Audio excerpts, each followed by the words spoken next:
مسيكم بالخير والهناء. معاكم العزيز بن زكور في شخصياتنا التونسية مع كارفور. نحبكم تسمعوني مليح وتتبعوا هدرتنا باش يفوزوا 3 منكم، كل واحد بوصل شراء قيمته 300 دينار في آخر حلقتنا. حديثنا اليوم على شخصية أدبية تونسية متميزة، تولدت في العقد الأول من القرن العشرين. صاحبها شاعر وروائي وصحفي ورجل مسرح من أكبر المسرحيين اللي هو سيد أحمد خير الدين. تولد سيد أحمد خير الدين عام 1906 في سوق بالخير في رباط باب سويقة، وينحدر من عائلة تونسية عريقة أصولها تركية، وكان والده رحمه الله حريري من أشهر الحريرية.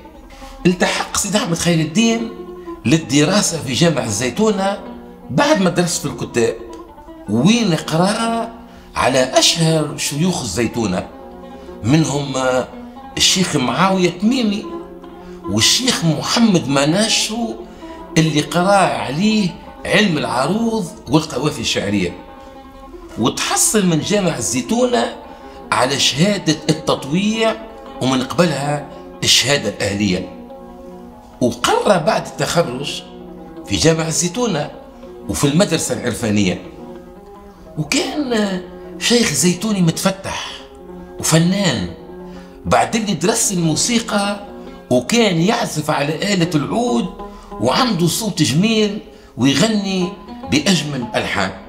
وعام 1938 التحق بالإذاعة التونسية وأنتج العديد من أصناف البرامج الإذاعية، وياما كتب من مسرحيات باللغة العربية الفصحى وباللهجة الدارجة، وياما ألف من روايات ما زالت مشهورة إلى هذا الزمان، كما تمثيلية الحاج كلوف اللي كانت تبثها الإذاعة التونسية في شهر رمضان.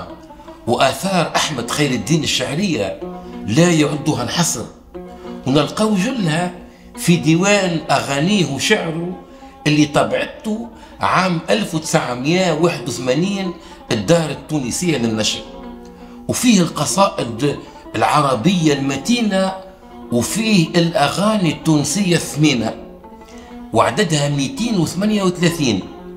لحن خميس طرنان محال كلمة تبري العلة وتبلغ المقصود يا شرع الله، وغنيت له المطربة نعمة لبستك من عطفي حلة وتوجت جبينك بشعاري، ما عملتش في حبك زلة يا خسارة ما عرفتش كاري. وغنيت له المطربة هنا رشد يا هاجرة يا منيعة الكبيدة ردي علي الدمعة والتنهيدة.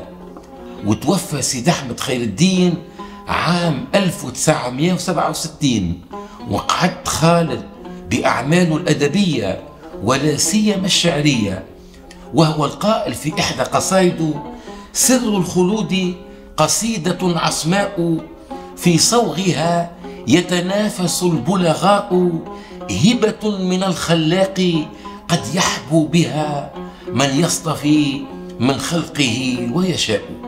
وانتم قولوا لي بعد ما سمعتوا هدرتنا، وين قرأ سيد أحمد خير الدين؟